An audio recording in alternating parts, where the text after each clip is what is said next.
ನಮಸ್ಕಾರ. 10ನೇ ತರಗತಿಯ ಪರೀಕ್ಷಾ ಸಿದ್ಧತೆ ವಿಡಿಯೋಗೆ ನಿಮಗೆ ಸ್ವಾಗತ ಸುಸ್ವಾಗತ.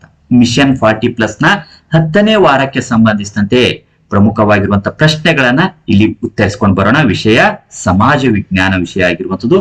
ಈಗಾಗಲೇ ಪ್ರತಿ ವಾರವೂ ಸಹ ಕೆಲವೊಂದಿಷ್ಟು ಪ್ರಮುಖವಾಗಿರುವಂತಹ ಪ್ರಶ್ನೆಗಳನ್ನ ಮಾದರಿಯಾಗಿ ಉತ್ತರಿಸಿ ಪ್ರಾಕ್ಟೀಸ್ ಮಾಡ್ಕೊಂಡು ಬರ್ತಾ ಇರುವಂತದ್ದಾಗಿದೆ. ಆ ಎಲ್ಲ ಪ್ರಶ್ನೆಗಳನ್ನ ಮತ್ತೊಂದು ಬಾರಿ ರಿವಿಷನ್ ಮಾಡಿಕೊಳ್ಳುವುದಕ್ಕಾಗಿ ಹಿಂದಿನ ವಿಡಿಯೋಗಳನ್ನು ವೀಕ್ಷಿಸಬಹುದು.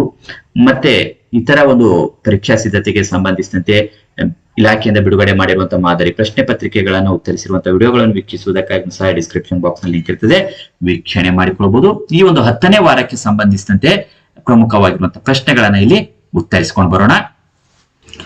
ಭಾರತ ನಕಾಶೆಯಲ್ಲಿ ಈ ಒಂದು ಪ್ರಮುಖವಾಗಿರುವಂತಹ 3 ಸ್ಥಳಗಳನ್ನ ಇಲ್ಲಿ ಗುರುತಿಸಿಕೊಂಡು ಬರೋಣ. ಹೈದರಾಬಾದ್, ಚೆನ್ನೈ, ತೂತ್ಕುಡಿ.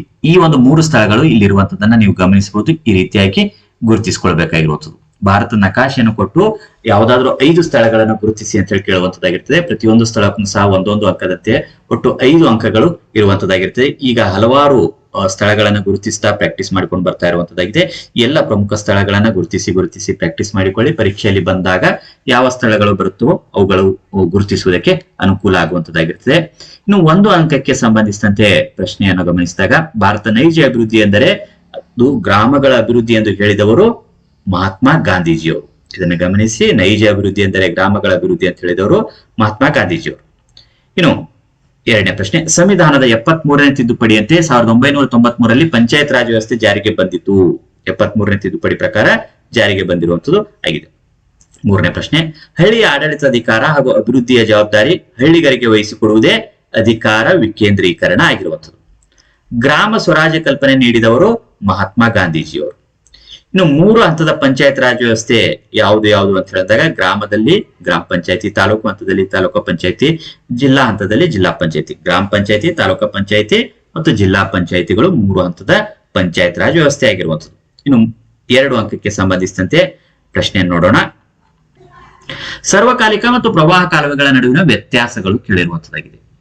ಇವೆರಡರ ಮಧ್ಯದಲ್ಲಿನ ವ್ಯತ್ಯಾಸಗಳು ಈ ರೀತಿಯಾಗಿರುವಂತದ್ದು. ಸರ್ವಕಾಲಿಕ ಕಾಲುವೆಗಳು ನದಿಗಳಿಗೆ ಅಣೆಕಟ್ಟು ನಿರ್ಮಿಸಿ ಕಾಲುವೆಗಳ ಮೂಲಕ ನೀರು ಹರಿಸುವುದು. ಸಂಗ್ರಹಿಸಿದ ನೀರು ವರ್ಷ ಪೂರ್ತಿ ಕಾಲುವೆಗಳ ಮೂಲಕ ನೀರು ಹರಿಸುವುದಾಗಿರುವುದು. ಪ್ರವಾಹ ಕಾಲುವೆ ನೇರವಾಗಿ ನದಿಗೆ ಕಾಲುವೆಗಳನ್ನು ತೋಡಿ ನೀರು ಹರಿಸುವುದು. ನದಿಗಳು ತುಂಬಿ ಹರಿಯುವಾಗ ಕಾಲುವೆಗಳು ನೀರು ಹರಿಸುವುದು ಇಲ್ಲಿರುವಂತದ್ದಾಗಿದೆ. ಇನ್ನು 3 ಅಂಕಕ್ಕೆ ಸಂಬಂಧಿಸಿದಂತೆ ಒಂದು ಪ್ರಮುಖ ಪ್ರಶ್ನೆ ಇಲ್ಲಿರುವಂತದ್ದಾಗಿದೆ. ಅರಣ್ಯಗಳ ಮಹತ್ವ ಬರೆಯಿರಿ ಅಂತ ಹೇಳಿದಾಗ, ಶುದ್ಧ ವಾಯು, ಆಹಾರ ಹಾಗೂ ಮೇವನ್ನು ಒದಗಿಸುತ್ತದೆ. ಉತ್ತಮ ಮಳೆ ತರಲು ಸಹಾಯಕವಾಗುತ್ತದೆ. ಮಣ್ಣಿನ ಸವೆತವನ್ನು ನಿಯಂತ್ರಿಸುತ್ತದೆ. ಜೈವಿಕ ಪರಿಸರ ಸಮತೋಲನವನ್ನು ಕಾಪಾಡುತ್ತದೆ. ಪ್ರಾಣಿ ಪಕ್ಷಿಗಳು ಮತ್ತು ಔಷಧೀಯ ಸಸ್ಯಗಳ ಆಗರವಾಗಿದೆ. ಪ್ರವಾಸಿಗರನ್ನು ಆಕರ್ಷಿಸುತ್ತದೆ. ಉದ್ಯೋಗಾವಕಾಶ ಒದಗಿಸುತ್ತದೆ. ಇನ್ನು 4 ಅಂಕಕ್ಕೆ ಸಂಬಂಧಿಸಿದಂತೆ ಒಂದು ಪ್ರಮುಖ ಪ್ರಶ್ನೆ ಇಲ್ಲಿರುವಂತದ್ದು, ಅನಕ್ಷರತೆಯನ್ನು ನಿವಾರಿಸಲು ಸರ್ಕಾರ ಕೈಗೊಂಡಿರುವಂತಹ ಕ್ರಮಗಳು ಅಥವಾ ಸಾಕ್ಷರತೆಯನ್ನು ಹೆಚ್ಚಿಸಲು ಕೈಗೊಂಡಿರುವಂತಹ ಕ್ರಮಗಳು. ಅನಕ್ಷರತೆ ನಿವಾರಿಸಲು ನಿಮ್ಮ ಸಲಹೆಗಳೇನು, ಸಾಕ್ಷರತೆಯನ್ನ ಹೆಚ್ಚಿಸಲು ನಿಮ್ಮ ಒಂದು ಸಲಹೆಗಳೇನು ಅಂತ ಹೇಳಿ ಪ್ರಶ್ನೆಯನ್ನ ಸ್ವಲ್ಪ ಬದಲಾವಣೆ ಮಾಡಿ ಕೇಳಬಹುದು. ಪ್ರಶ್ನೆಯನ್ನ ಕೇಳಿದಾಗ ಯಾವ ರೀತಿಯಾಗಿ ಉತ್ತರಿಸಬಹುದು ಅಂತ ಹೇಳಿದಾಗ, 1988ರ ರಾಷ್ಟ್ರೀಯ ಸಾಕ್ಷರತಾ ಮಿಷನ್, 2001ರ ಸರ್ವ ಶಿಕ್ಷಣ ಅಭಿಯಾನ, 21A ವಿಧಿಯಂತೆ 14 ವರ್ಷದೊಳಗಿನ ಮಕ್ಕಳಿಗೆ ಉಚಿತ ಹಾಗೂ ಕಡ್ಡಾಯ ಶಿಕ್ಷಣ, 2009ರ ಶಿಕ್ಷಣ ಹಕ್ಕು ಕಾಯ್ದೆ, 2009ರ ಸಾಕ್ಷರ ಭಾರತ ಕಾರ್ಯಕ್ರಮ, ನವಭಾರತ ಸಾಕ್ಷರತಾ ಕಾರ್ಯಕ್ರಮ, 2018ರ ಸಮಗ್ರ ಶಿಕ್ಷಣ ಕಾರ್ಯಕ್ರಮ. ಈ ರೀತಿಯಾಗಿ ಈ ಒಂದು ವಾರಕ್ಕೆ ಸಂಬಂಧಿಸಿದಂತೆ ಪ್ರಶ್ನೆಗಳನ್ನ ಇಲ್ಲಿ ಉತ್ತರಿಸಿಕೊಂಡು ಬಂದಿರುವಂತದ್ದಾಗಿದೆ. ಈ ಎಲ್ಲ ಪ್ರಶ್ನೆಗಳನ್ನ ಪುನಃ ಅಭ್ಯಾಸ ಮಾಡಿಕೊಳ್ಳಿ. ಪರೀಕ್ಷೆಯಲ್ಲಿ ಬಂದಾಗ ಉತ್ತರಿಸುವುದಕ್ಕೆ ಅನುಕೂಲ ಆಗುವಂತದ್ದಾಗಿರ್ತದೆ. ಜೊತೆಗೆ ಹಿಂದಿನ ವರ್ಷದ ಪ್ರಶ್ನೆ ಪತ್ರಿಕೆಗಳು ಮತ್ತು ಇಲಾಖೆಯಿಂದ ಬಿಡುಗಡೆ ಮಾಡಿರುವಂತಹ ಪ್ರಶ್ನೆ ಪತ್ರಿಕೆಗಳನ್ನು ಸಹ ಒಂದೊಂದು ಬಾರಿ ನೋಡಿಕೊಳ್ಳಿ. ಪರೀಕ್ಷೆಯಲ್ಲಿ ಉತ್ತರಿಸುವುದಕ್ಕೆ ಅನುಕೂಲ ಆಗುವಂತದ್ದಾಗಿರ್ತದೆ. ಮತ್ತೆ ಮುಂದಿನ ಭಾಗದಲ್ಲಿ ಭೇಟಿಯಾಗೋಣ. ಧನ್ಯವಾದಗಳು.